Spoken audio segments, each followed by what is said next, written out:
साथियों, जय भीम, जय भारत, जय संविधान, जय मंडल, जय जोहार, जय जवान, जय किसान, जय लोकतंत्र, जय विज्ञान। आज बहुत महत्वपूर्ण दिन है और इस महत्वपूर्ण दिन में पूरे दिन लोकसभा के सत्र के दौरान तमाम आवश्यक कार्य खत्म करने के बाद 3 अलग अलग विषयों पे अपनी बात रखने के बाद अब मैं आपके बीच लाइव हूं। मुझे लगा कि इस महत्वपूर्ण दिन के लिए किसी भी तरह से समय निकालना चाहिए। तो बहुजन समाज में जन्मे सभी संतों, गुरुओं और महान पुरुषों को मैं नमन करता हूं। पुनः इस बात को दोहराता हूं कि नमन इसलिए करता हूं कि उनका ऋण है ऊपर हमारे ऊपर, उनका कर्ज है और उनके कर्ज को हमें उतारना है। इसी जीवन में कर्ज उतारने के लिए हमें उनकी पूजा नहीं करनी है, उनके आगे मात्र दिए बत्ती नहीं करने, माथा नहीं टेकना है, मात्र उनके विचारों को अपने जीवन में आत्मसात करना है, उन विचारों पर चलना है और महत्वपूर्ण रूप से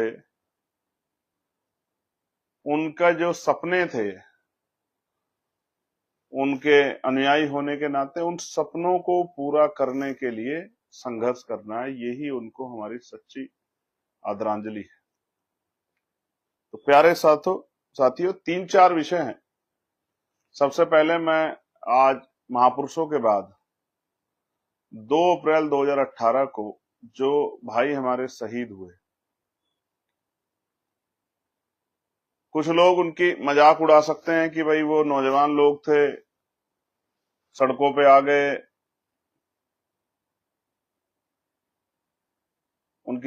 उन्होंने जो है उनकी जान चली गई, ये कह सकते हैं। लेकिन मेरे जैसा एक व्यक्ति जिसने जेलें काटी हैं 16-16 महीने निर्दोष होते हुए, वो इस बात को समझता है कि जिस तरह सेना का हमारा जवान जब बलिदान देता है देश की रक्षा के लिए,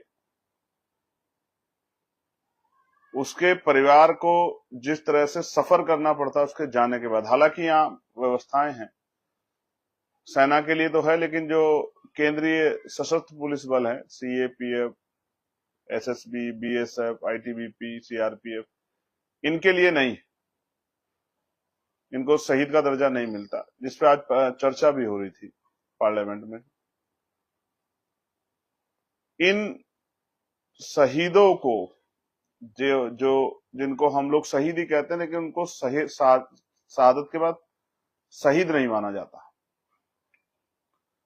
उसी तरह समाज के लिए लड़ने वाले उन भाइयों को, 13-14 भाई हमारे थे जिन्होंने शहादत दी, जिनकी वजह से सरकार डर गई, घुटनों पे आ गई और हमारे SC/ST एक्ट को पुनः बहाल करना पड़ा सरकार को। उन तमाम भाइयों को मैं आज नमन करता हूं।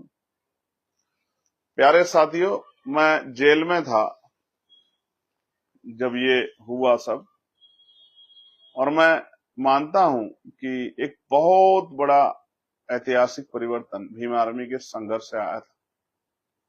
नौजवानों ने अंगड़ाई ली थी और सरकार को बता दिया था कि हम झुकने वाले नहीं। तो मैं उन तमाम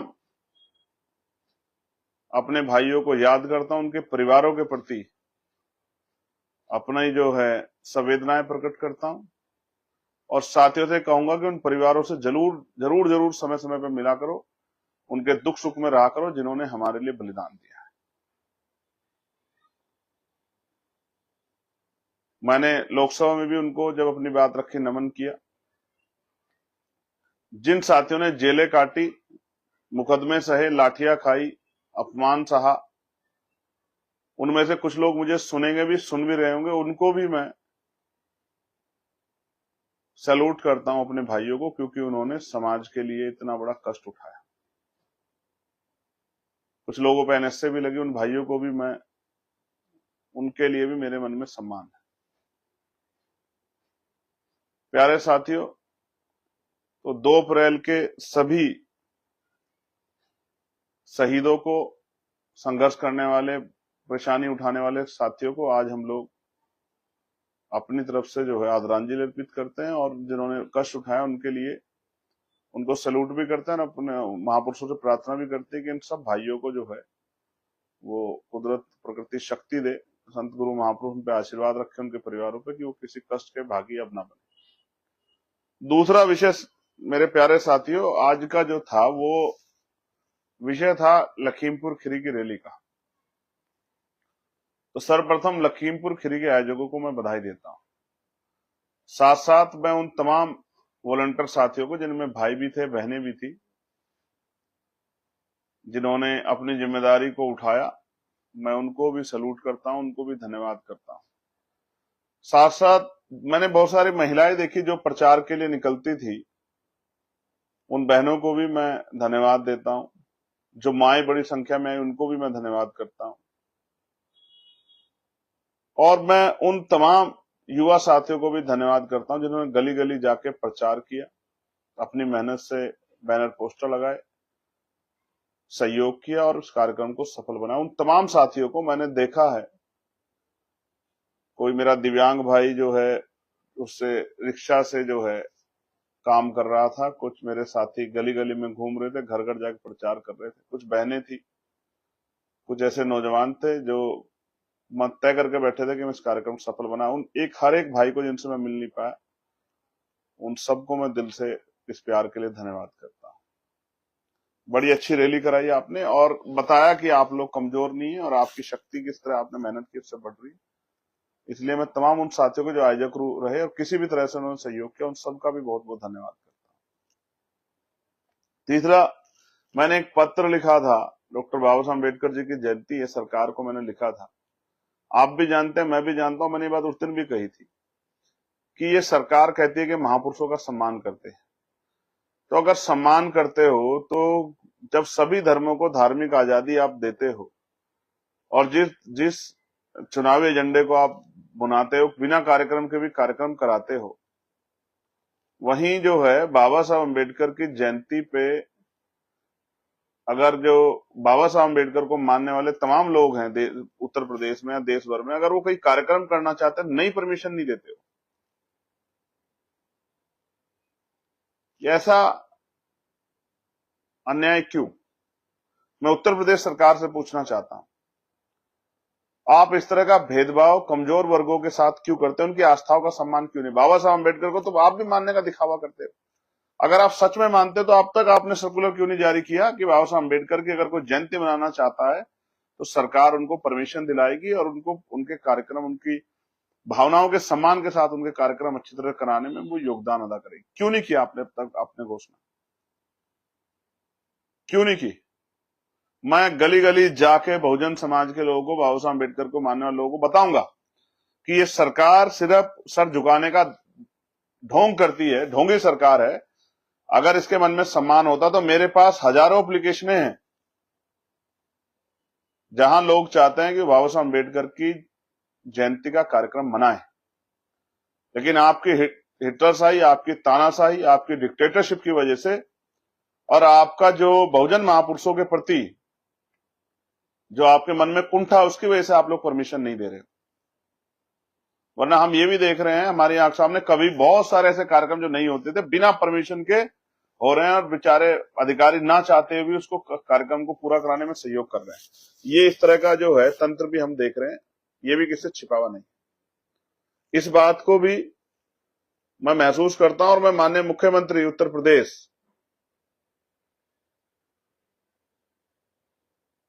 उनसे उम्मीद करता हूं कि अगर वास्तविकता में वो जो कहते हैं,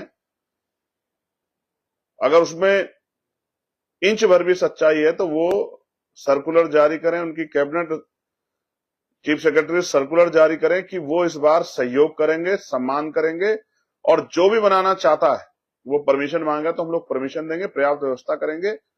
और जहां जहां बाबा साहब अम्बेडकर की स्टैचू लगी उन सबको, स्टैचुओं को संरक्षित करेंगे और उन अधिकारियों से भी कहेंगे कि उन सारी स्टैच्यूओं पे सम्मान के कार्यक्रम रखे जाएं। क्या डॉक्टर बाबा साहब अम्बेडकर को मानने वाले लोगों के भावनाओं का सम्मान नहीं होना चाहिए प्रदेश में? और देख रहा है प्रदेश कि किस तरह जो जमीनें दी गई थी गरीबों को, जमीनें छीन ली आपकी सरकार ने। जितने पट्टे मिले थे पुरानी सरकारों में, सारे पट्टे आपने दलितों पे, पिछड़ों पे, अति पिछड़ों पे, मुसलमानों पे जो पट्टे थे वो सारे छीन लिए आपकी सरकार ने। भूमाफिया आपकी सरकार में जो है वो गरीबों की जमीन पे कब्जा कर रहे हैं और अधिकारी मजबूर हैं। कोई अधिकारी करना भी चाहे तो सरकार में बैठे लोग वो किस तरह से अन्याय कर रहे हैं गरीबों के साथ। देखना हो बिजनौर में जाके देखिए किस तरह का अन्याय हो रहा है। हमने की अधिकारियों से बात, मैं बताना चाहता हूं आपको, और कोई अन्याय नहीं बर्दाश्त करेंगे। मैं ये भी बताना चाहता हूं, बिजनौर हो या पूरा प्रदेश, कहीं अन्याय बर्दाश्त नहीं करेंगे। जिस तरह सरकार के लोग अन्याय करना चाह रहे हैं, मैंने अधिकारियों से कहा है अगर सरकार के लोग अन्याय करेंगे तो हम अपने लोगों की ढाल बन के सरकार का सामना करेंगे। ये बात मैं बताना चाहता हूं। मैं यहां हूं इसका मतलब ये नहीं कि मेरी नजर नहीं है क्या हो रहा है, किस तरह का जुल्म जो है आप जाति धर्म के आधार पर कर रहे हैं।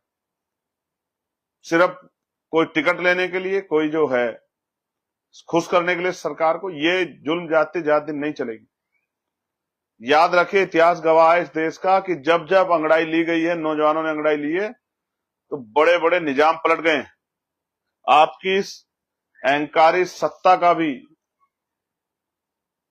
आपकी इस दमनकारी सत्ता का भी इंतजाम 2027 में करेंगे आजाद समाज पार्टी भीम आर्मी के लोग। याद रखना मुख्यमंत्री, जिस तरह आपके लोग जो हैं जुल्म कर रहे हैं, जिस तरह तानाशाही हो रही है, जिस तरह लोगों की संपत्तियों को उजाड़ रहे हैं आप लोग, जिस तरह का भय का माहौल बना रहे हैं आपके आदेश पे मजबूरी में अधिकारी कर्मचारी, ये किससे छिपाओ नहीं। और अभी मेरे पास बहुत सारे जर्नलिस्ट आए जो बहुजन समाज के पत्रकार, यूट्यूब चलाते हैं, इंस्टाग्राम चलाते हैं, फेसबुक चलाते हैं। जिस तरह से मन पक्का करके आपने उनका मनोबल तोड़ने के लिए सरकार ने, केंद्र सरकार के लोगों ने जिस तरह से उनके अकाउंट सस्पेंड कराए, डिलीट किए उनके अकाउंट। अगर किसी ने अकाउंट बना लिया, एक अकाउंट सस्पेंड करें, 2 दिन बाद फिर सस्पेंड कर दिया, ये आपके डर को स्पष्ट करता है। ये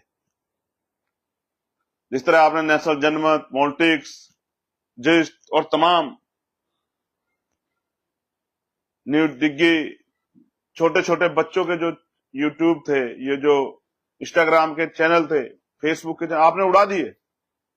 आप चाहते हैं कि जो आप, हर आदमी आपके मन की बात बोले, जो आप चाहते हैं वही बोले। अगर नहीं बोलेगा तो आप उस पर कार्रवाई कर देंगे। ये जो तंत्र है, ये जो जिस तरह का देश आप बनाना चाहते हो, ये नहीं चलेगा देश में। आप मेरी बात को याद रखना, आज नहीं तो कल ये बटा हुआ समाज एकजुट हो जाएगा। एक कहानी है, मैं बार बार सुनाता हूं कि एक बार जंगल में आग लगी और जो एक दूसरे से दुर्विरोध रखता था उसको भी लगा कि आज समय लड़ने का नहीं, वो भी एकजुट होकर खड़ा हो गया। सांप नेवला एक ही ऊंचे से स्थान पे जाकर बैठ गए, बिल्ली चूहा एक ही जैसे ऊपर, एक ऐसे स्थान पे जहां ऊपर, शेर बकरी एक ऐसे स्थान पे जाकर बैठ गए जहां वो अपनी जीवन रक्षा कर सके। जिस दिन ये बात देश के नौजवानों को समझ आई, देश के पढ़े लिखे लोगों को समझ आई, अधिकारी कर्मचारियों को समझ आई, बहनों को समझ आई, तो आप देखना ये सत्ता आपकी उखाड़ के फेंक देंगे। मेरी बात को आप याद रखना। ये जो अघोषित इमरजेंसी आप चला के सोचना चाहते हैं कि ये अन्याय चलता रहेगा, ये चलेगा नहीं।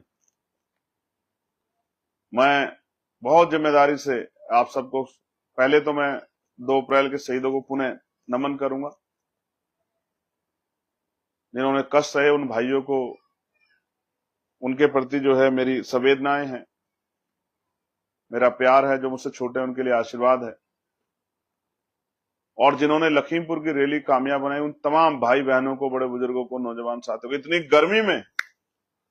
इतनी गर्मी में जहां बैठा नहीं जा रहा था, पसीना छूट रहा था, उस इतनी गर्मी में जिस तरह आप डट के खड़े रहे, आपने आशीर्वाद दिया, मैं आपको बधाई देता हूं। मैं आपकी हिम्मत की दाद देता हूं, मैं आपके प्यार की, और ये आपका प्यार ही है जो इतनी हिम्मत देता है। और मैंने आपको कहा कि एक और बड़ी समस्या यह है कि नींद नहीं आती। उसका कारण यह है कि रात को 3-4 महापुरुष आते हैं मेरे सपनों में, 5 महापुरुष आके मुझसे कहते हैं जब भी मेरी आंख लगती है, क्यों सो रहे हो? क्या हमारा अधूरे सपने पूरे हो गए? क्या हमारे विचार घर घर तक पहुंच गए हैं? क्या लोग जागरूक हो गए, एकजुट हो गए? आप कैसे सोच सकते हैं आपके कंधों पर जिम्मेदारी? वो कहते हैं हमने अपने बच्चे कुर्बान कर दिए, हमने अपना जीवन कुर्बान कर दिया, हमने अपनी खुशियां कुर्बान कर दी, हमने अपने जीवन को दांव पर लगा दिया, लेकिन हमारा काम जो है, जो हम चाहते थे कि भाई मानव मानव एक समान हो, कमजोर वर्गों को बराबर के अधिकार मिले, वो सब पेंडिंग है। तो आप हमारा आंदोलन चला रहे, आप क्यों सो रहे? इस वजह से मैं जाग जाता हूं। मैं आपको भी कहना चाहता हूं, नौजवान, पढ़ो, खूब ज्ञान हासिल करो, खूब मेहनत करके गरीबों की राजनीति खड़ी करो, और उत्तर प्रदेश में इस बार एक नए युग का आरंभ करो, एक नई शक्ति के साथ, लक्ष्य आधारित बड़े हुए मनोबल के साथ उतर जाओ मैदानों में। ये अमीरों का राज नहीं है जो चलेगा हमेशा, ये ताकतवर लोगों का पैसे के आधार पर सत्ता बनाने का राज नहीं चलेगा। अगर एक बार आप कमर कस लोगे, मैं फिर कह रहा हूं आपको, अब बराबर से नेपाल से आप बोलो, मैं हिंसा से का समर्थक नहीं हूं। हम तो फूले साहू पेरियार अंबेडकर को मानने वाले लोग हैं, मामला राम सुब्रमण्यम वर्मा, चौधरी महाराज सिंह को, मारुति जी को मानने, बाबू जगदेव प्रसाद कुशवाहा जननायक कपूरी ठाकुर को मानने वाले लोग हैं, माँ झलकारी बाई अवंतिका बाई लोधी को मानने वाले लोग हैं, माँ इल्याबाई को मानने वाले। मगर फिर आपसे कह रहा हूं, खड़े हो जाओ अपने पैरों पे और अगले 8-7 महीने 10 महीने कमर कस लो। अधिकार मांगने से नहीं मिलते, अधिकार छीनने पड़ते हैं। हिम्मत जुटाओ, लड़ो, संवैधानिक तरीके से लोगों को जागरूक करो, एकजुट बना के अपनी ताकत बनाना, और बता दो सारे अमीरों को लाइन लगा के, वो किसी पार्टी के हों, किसी दल के हों, किसी क्षेत्र को, सबको बता दो कि अब गरीब, जो सपना था बाबा साहब अम्बेडकर का कि लोकतांत्रिक शक्ति गरीबों के हाथ में जाए, किसानों के हाथ में जाए, नौजवानों के हाथ में जाए, वंचितों के हाथ में जाए, जिनमें अपने अधिकारों के लिए परेशान है, लड़ रहे हैं और कोई पूछने वाला है, उनके हाथ में जाए। उन तमाम साथियों को मेरी अपील है जो जहां भी मुझे सुन रहा है पूरे उत्तर प्रदेश, देश भर में, मैं उनको कहना चाहता हूं कि मजबूती से मैदान में आ जाओ, और मत किसी जाति के आधार पर बात मत करो, धर्म को किसी को बुरा मत कहो, किसी भी धर्म के इष्टों को, भगवानों को कोई ऐसा शब्द मत कहो कि अगर गलती से भी है, क्योंकि आप कहते भी नहीं, लेकिन अगर गलती से भी आपने कह दिया तो आपके खिलाफ इस तरह का दुष्प्रचार किया जाएगा, जो लोग आपसे डरते हैं। तो पूरे कमर कस लो, नियम मान लो कि हम इस तरह कोई काम ना करते हुए और पढ़ेंगे और राजनीतिक सत्ता बनाने के लिए जो है संघर्ष करें। घर घर जाकर लोग जागरूक करें। जितनी बातें मैं कहता हूं मंचों से, जो मैं योजनाओं की जिक्र करता हूं, पॉलिसियों का जिक्र, वही जाके बता दो, मैं आपको लिख के देता हूं। आज हर कमजोर का की निगाह आजाद समाज पार्टी की तरफ है, आपकी तरफ है, आपके नीले पटके की तरफ। उनको उम्मीद है, दलितों को, उत्तर प्रदेश पिछड़ों को, आदिवासियों को, अति पिछड़ों को, मुसलमानों को, बौद्धिस्टों को, ईसाइयों को आपसे उम्मीद है। वो उम्मीद करे बैठे कि भीम आर्मी आजाद समाज पार्टी को हमारी लड़ाई लड़ेंगे। पुनः मैं आपका धन्यवाद करता हूं और मैं आपसे आग्रह करता हूं, कमर कस लो। ये साल इस बार खाली नहीं जाएगा। इस साल हम जो लोग जो हैं किसी भी कीमत पर चैन से नहीं बैठेंगे, और जब नया साल आएगा, अगली बार जब आएगी बाबा साहब अम्बेडकर की जयंती 14 अप्रैल में, आपको लिख के देता हूं, आपके मसीहा की जयंती जब आएगी तो धूमधाम से मनाना। इतनी ताकत इस बार बना लो कि अगली बार परमिशन के लिए किसी दफ्तर के बाहर ना खड़ा होना पड़े। दिखा दो, अपने आप को साबित कर दो। मैं गारंटी देता हूं, परमिशन के लिए किसी के दफ्तर के बाहर नहीं जाना पड़ेगा। परमिशन मिलेगी जहां एप्लीकेशन होगी, और सम्मान से महापुरुषों की जयंती का कार्यक्रम भी, पर्व भी बनेगा। और उनके जो सपने हैं कि हर व्यक्ति को स्वाभिमान सम्मान का जीवन मिले, महिलाओं को रोजगार मिले, घर पे बेटियों को पढ़ने की आजादी मिले, बेटों को बहुत कम पैसे में अच्छी शिक्षा मिले, रोजगार मिले, जुर्म जाति अत्याचार बंद हो, आशा आंगनबाड़ी बहनें, भोजन माता, पंचायत सहायक, रोजगार सेवक, पीआरडी के जवान, होमगार्ड भाई, पुलिस के भाई बहन, तमाम सब लोगों को उनके हक अधिकार मिले, उनका उचित मानदेय मिले, उनकी वेतन में वृद्धि हो, उनके जो है परेशानियों का हल हो, पुरानी पेंशन लागू हो, प्रमोशन में रिजर्वेशन एससी एसटी ओबीसी कर्मचारियों को मिले। इन सब का ध्यान रखते हुए इन सब सपनों को पूरा करने के लिए संघर्ष करो। अगले 1 साल कमर कस लो, 1 साल बचा नहीं, 10 महीने संघर्ष कर लो। अगले 5 साल अखबार के किसी पेज पे नहीं छपेगा कि आपके साथ जुर्म जाति अत्याचार होगा। मेरा ये मैं आपको लिख के देता हूं। और आपको नौकरी, पढ़े लिखे नौजवानों को रोजगार के लिए किसी के घर दफ्तर के बाहर हाथ नहीं फैलाना पड़ेगा।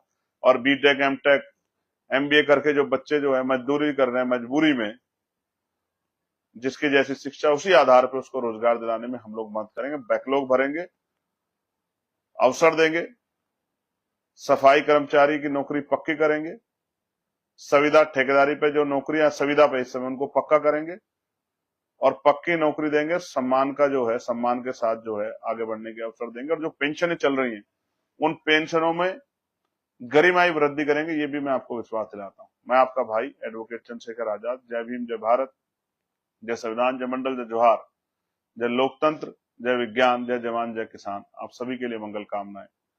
मेरी बात को सुनना, मेरी बात को समझना और उस पर चलने की कोशिश करना, अगर स्वाभिमान सम्मान के साथ आगे बढ़ना है। धन्यवाद।